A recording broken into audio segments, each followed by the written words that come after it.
Sobat Unila, kembali lagi bersama Siti Soleha di Podcelit, podcast edukasi literasi D3 Perpustakaan FISIP Universitas Lampung.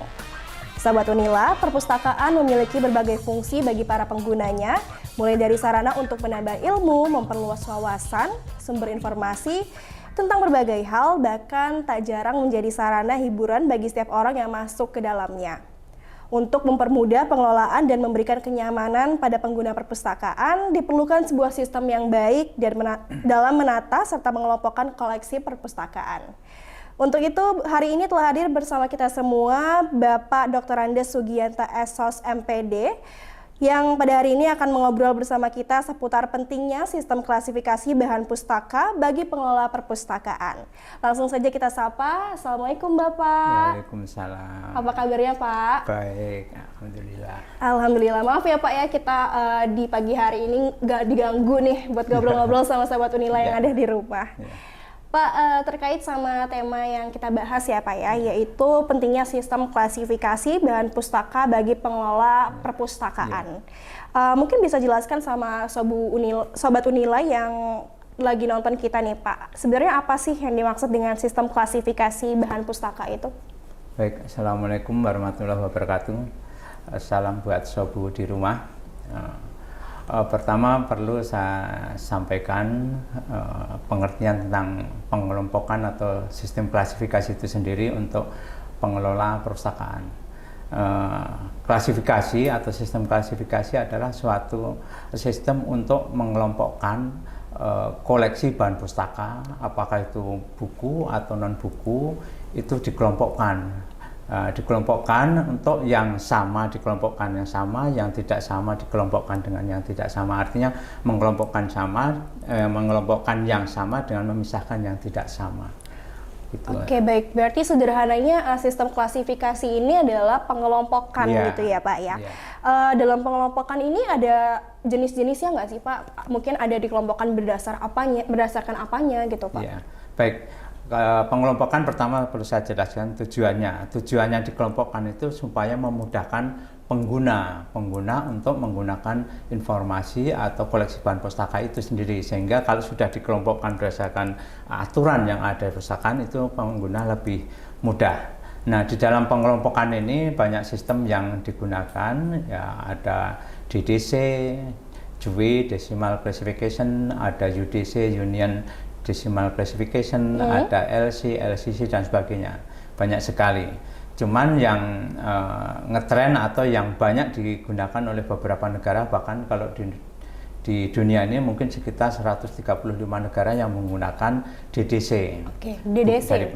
DDC, Dewey Decimal Classification daripada UDC. Mengapa menggunakan DDC? Karena DDC itu lebih simpel. Lebih agak mudah dipahami, karena kalau di DDC itu pengelompokannya dibagi menjadi 10 kelompok dengan menggunakan notasi atau lambang angka 1, 2, 3 dan seterusnya. Kemudian kalau UDC itu gabungan angka dan huruf. Nah, kemudian kalau DDC itu umpama dalam satu dokumen itu ada 2 subjek, itu kalau DDC cukup 1 subjek aja yang digunakan, yang dipakai. Apakah itu subjeknya, nanti ketentuannya umpama subjek yang paling banyak dan sebagainya, ada aturannya. Kemudian kalau UDC bedanya bahwa UDC itu umpama ada 1 dokumen ada 2 subjek, itu dua-duanya diberikan nomor, sehingga nanti pas penyusunan di rak itu satu judul buku itu satu judul umpama eksemplarnya ada 2, itu bisa 2 tempat, yang satu di kelas ini, yang satu di kelas ini. Nah, tapi kalau UDC umpama ada 1 judul 2 subjek, itu tetap di 1, apakah mau yang subjek yang paling pokok atau subjek berikutnya. Jadi sehingga itu pilihannya lebih cenderung ke DDC itu karena lebih mudah.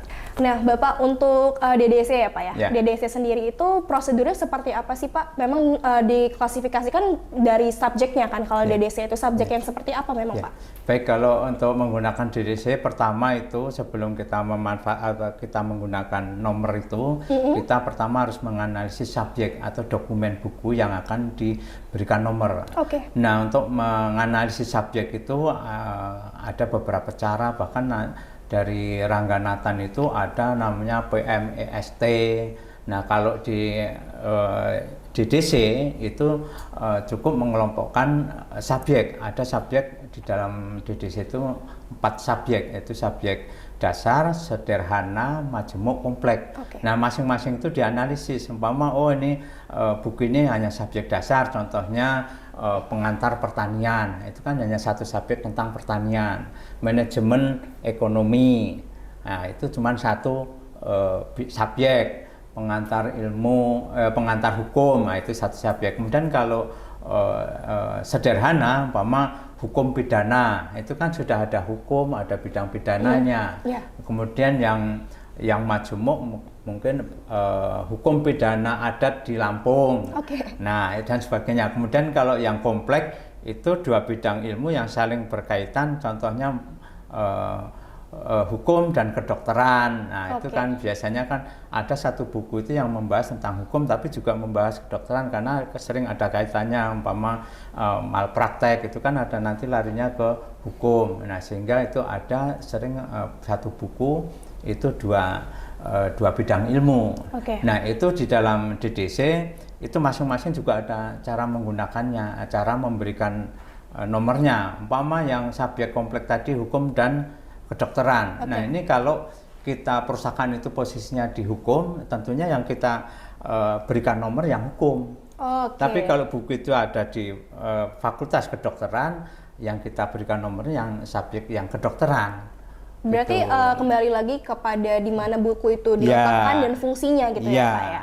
Nah, tapi kalau kita menggunakan UDC tadi, itu masing-masing ada di hukum ada, di kedokteran ada. Jadi memang 2 kelasnya ada. Tapi kalau di kebanyakan memang yang menggunakan DDC itu karena lebih simpel daripada itu, kan nanti ribet gitu kalau yang UDC itu. Tapi ada juga yang menggunakan itu.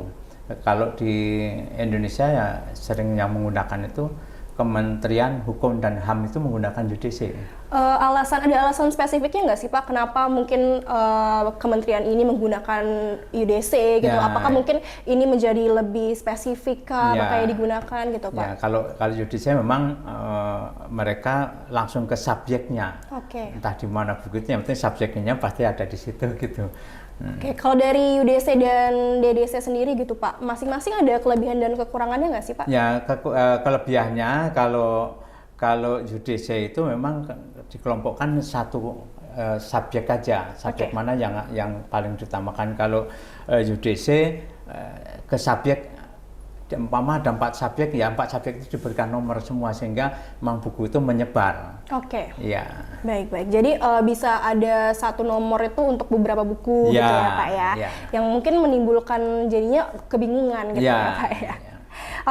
Kalau misalnya dari sistem klasifikasi ini Pak, ini tuh berlaku kepada semua jenis bahan pustaka kah? Atau ada beberapa jenis bahan pustaka yang nggak cocok nih sama metode UDC sama DDC ini gitu Pak? Biasanya kalau klasifikasi itu untuk seluruh bahan pustaka, baik itu yang buku atau non buku. Contohnya kalau yang non buku mungkin jurnal, kemudian yang dalam bentuk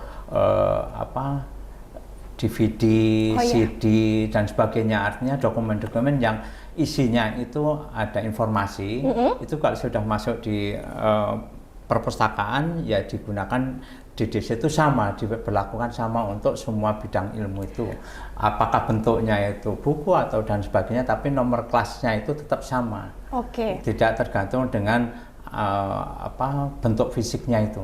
Karena kita memberikan nomor itu berdasarkan subjeknya. Berarti bisa disimpulkan mungkin penggunaan UDC dan DDC ini sama gitu ya Pak ya, tergantung mungkin perpustakaan ini menerapkan sistem yang mana. Jadi ketika misalnya perpustakaan ini menggunakan DDC, ya secara otomatis seluruh bahan pustaka akan menggunakan itu gitu ya Pak ya.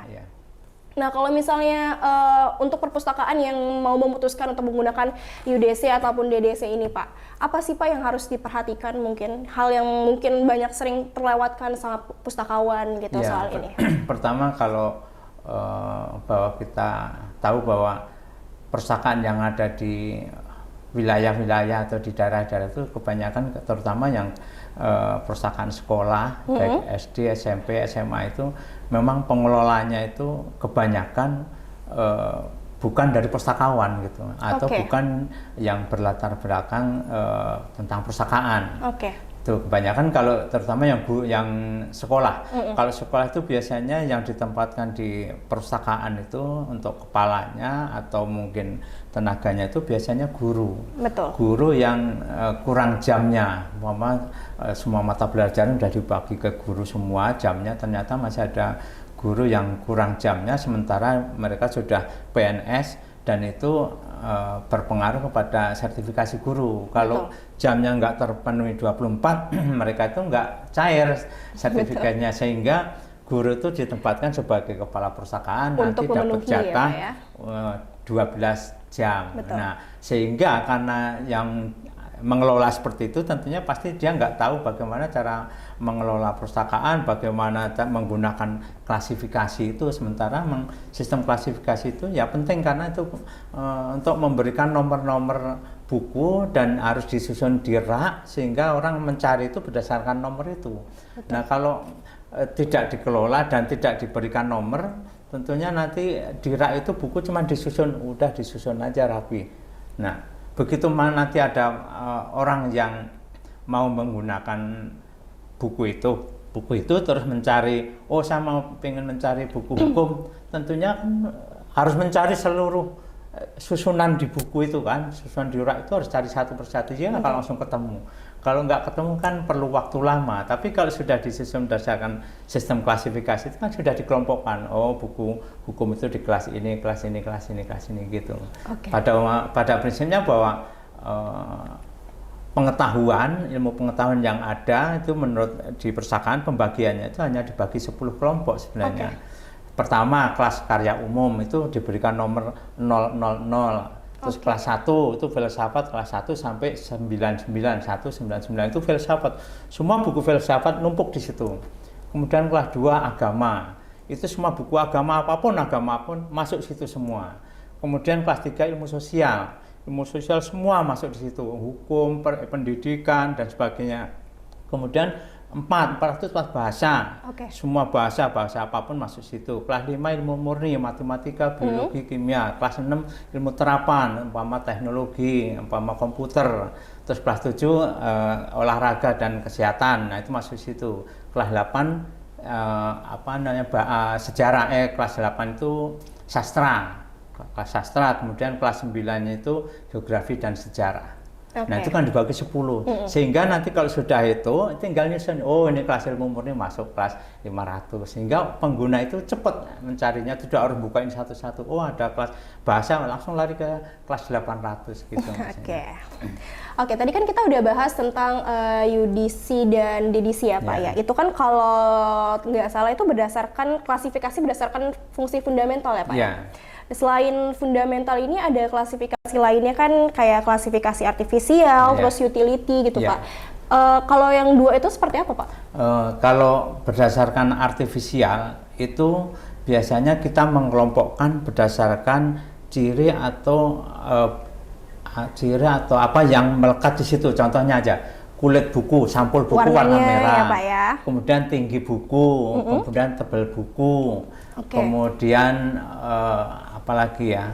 Pengarang ya Pak? Ya, pengarang. Nah, itu kalau kita mengelompokkan berdasarkan artifisial hanya warna itu, umpama, yang warna merah jadikan satu, jadi warna merah semua. Atau yang tinggi bukunya 21 cm semua diurutkan dengan tingginya itu, atau tebelnya dan sebagainya. Sehingga itu juga sebenarnya benar kalau memang belum ada belum tahu yang lainnya, itu juga bisa. Artinya kalau orang mencari, saya mau mencari buku judulnya ini tapi kurang lebih ukurannya sekian, itu kan dia larinya ke perkiraan yang kira-kira sekian, itu namanya artifisial. Oke. Nah, kalau yang berdasarkan fundamental itu berdasarkan subjek. Betul. Ya, entah bukunya mau tebel mau tipis, kalau subjeknya umpama hukum, ya itulah di situ. Jadi nanti mungkin di dalam susunannya, oh buku hukum tingginya ada 20, ada 30, segala macam, tapi sudah dikelompokkan berdasarkan subjeknya, artinya berdasarkan fundamental.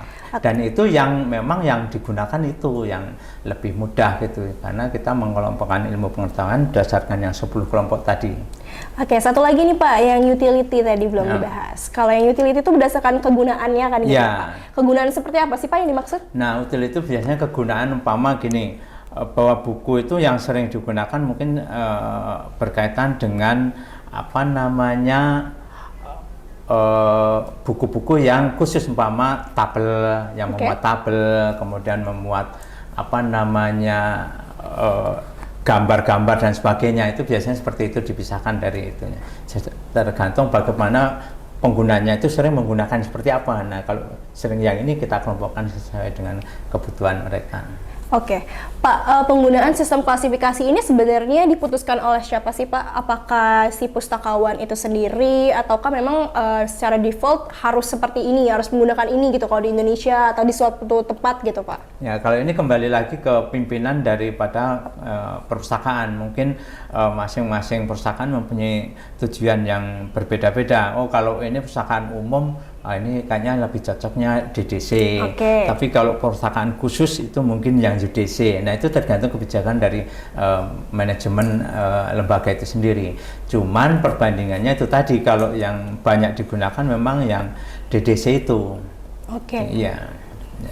Tapi kalau misalnya secara tempat sendiri gitu Pak, misalnya kan perpustakaan itu kan orang yang masuk juga berbeda-beda tergantung di mana tempatnya gitu Pak. Kalau misalnya untuk di mungkin kita bisa bilang contohnya di tempat taman kanak-kanak gitu Pak, perpustakaan di sana, ada nggak mungkin metode yang lebih mudah gitu, misalnya berdasarkan warna kah atau apa gitu, yang lebih cocok gitu berdasarkan orang yang ada di sananya gitu Pak, membacanya? Ya itu tadi tergantung dari kebijakan itu. Cuman kalau yang seharusnya memang harus berpedoman pada sistem klasifikasi itu. Tapi itu tergantung, kalau memang itu mungkin tidak membantu, tidak sangat membantu, ya mungkin yang sangat membantunya kalau untuk TK memang cocoknya ini ya silahkan aja, artinya nggak masalah itu. Kalau misalnya paling sering digunakan di Indonesia sendiri itu kan tadi yang DDC ya Pak ya. Tapi kalau yang digunakan di perpustakaan di Unila ini juga DDC kah atau yang mana? Kalau yang di Unila DDC, kebetulan kan waktu itu juga kita dapat buku yang terbitan asli dari DDC, sehingga kita memang menggunakan itu. Bahkan sekarang sudah, kalau nggak salah sudah edisi 22 itu, kita menggunakan DDC, karena DDC itu tadi lebih mudah dan hampir seluruh pengguna yang sudah menggunakan itu paham juga. Itu dia tadi ya Sobu, ternyata banyak sekali yang perlu diperhatikan gitu dalam menyusun bahan-bahan pustaka yang ada di perpustakaan gitu kan. Inilah mungkin sebabnya pentingnya ada prodi D3 perpustakaan ya Pak ya. Kalau dari Bapak sendiri gitu Pak, selaku dosen dari D3 perpustakaan gitu Pak, apa sih Pak yang mungkin banyak Sobu luput gitu Pak, betapa pentingnya si prodi D3 ini? Yaitu pertama bahwa memang mengelola perpustakaan itu perlu pengetahuan, karena ini pandangan orang, walah perpustakaan itu cukup buku itu dipajang aja, dijejer-jejer udah selesai, padahal bukan seperti itu, bahwa buku atau informasi perlu dikelola. Artinya pengguna sekarang kan sudah lebih pintar lagi, pengen mencari buku sampai subjek-subjek yang terkecil pun ditanyakan. Nah, sehingga kalau kita tidak kelola dengan menggunakan sistem yang ada itu, ya kita akan kesulitan kita mencari ya. Sehingga itu memang perlu. Nah, kemudian bagi pengelola itu kalau mau mengelola dan menggunakan sistem klasifikasi itu, syarat pertamanya memang harus punya bukunya itu. Nah, sekarang kan sudah ada, kalau buku yang aslinya kan memang mahal, itu harganya juga puluhan juta ya, karena terdiri dari 4 jilid dan ribuan halaman. Tapi kalau yang ringkas ini kan sudah ada yang namanya edisi ringkas, yaitu yang dikarang atau Wahamakonda itu cukup paling 50.000 atau 60.000 di toko ada itu sistem klasifikasi itu. Nah itu yang sederhana yang bisa dipakai siapapun di pengelolaan itu sudah bisa untuk mengelola perpustakaan yang sifatnya belum besar, walaupun besar juga bisa itu. Nah. Oke, tapi kalau mungkin sobu yang baru-baru nonton nih Pak ya, jadi tertarik kalau misalnya, kayaknya boleh juga nih prodi D3 Perpustakaan. Mungkin boleh kasih tahu dong Pak, di D3 Perpustakaan itu kita bakal belajar apa aja? Nah, kalau di D3 Perpustakaan karena sudah tuntutan dari masyarakat, itu ya banyak sekali itu. Terutama ada promosi juga ada. Kemudian penelusuran literatur itu juga ada, kemudian sistem seleksi bahan pustaka, bagaimana cara menyeleksi bahan pustaka juga ada, banyak sekali itu. Artinya bahwa nanti alumni dari D3 itu juga kerjanya tidak terbatas harus di perpustakaan. Oh iya. Iya, di tempat sumber-sumber informasi juga banyak. Alumni kita juga selama ini bahkan malah kadang-kadang belum lulus sudah ada yang pesan gitu. Ya itu karena memang sangat diperlukan oleh lembaga-lembaga. Cuman yang sekarang yang jadi beban kita dan itu tugas kita, terutama pemerintah ini kalau membuat membuka formasi itu sering tidak ada. Nah mungkin karena nggak tahu atau bagaimana, sehingga bahkan malah yang ada malah bidang arsiparis, padahal perpustakaan itu juga bisa menangani itu juga. Sehingga nanti yang keluar formasinya itu perpustakaan sedikit sekali. Ya padahal itu sangat diperlukan. Dan juga lulusannya juga bukan hanya bisa menjadi pustakawan ya Pak ya. Bahkan ada yang kerja di BPK juga ada, di mana aja kalau sudah pekerjaan itu apalagi sekarang ini juga ada kecenderungan bahwa bekerja itu kadang-kadang tidak berdasarkan pendidikan kita ini kan. Betul. Repot juga kan. Orang lulusan apa, kerja di mana itu. Betul. Oke, Bapak mungkin terakhir ya Pak, ada nggak mungkin pesan atau harapan yang mau disampaikan ke Sobat Unila yang ada di rumah gitu kan, terkait tentang pentingnya sistem klasifikasi bahan pustaka bagi pengelola perpustakaan ini, atau mungkin tentang D3 Perpustakaan deh? Yaitu kalau D3 Perpustakaan ya tentunya saya mengharapkan kepada Sobu, sampaikan ke masyarakat, ke teman-teman bahwa D3 Perpustakaan Unila itu masih menerima, dan sekarang D3 juga sebenarnya masih sangat diperlukan oleh masyarakat ya, terutama di sekolah-sekolah itu yang kebanyakan belum ada tenaga perpustakaannya. Nah, mudah-mudahan nanti pemerintah ada kebijakan lagi untuk menerima D3 yang sebanyak-banyaknya untuk menangani seluruh perpustakaan yang ada, karena belum ada 10%-nya yang dikelola oleh benar-benar orang yang pustakawan itu di sekolah-sekolah terutama.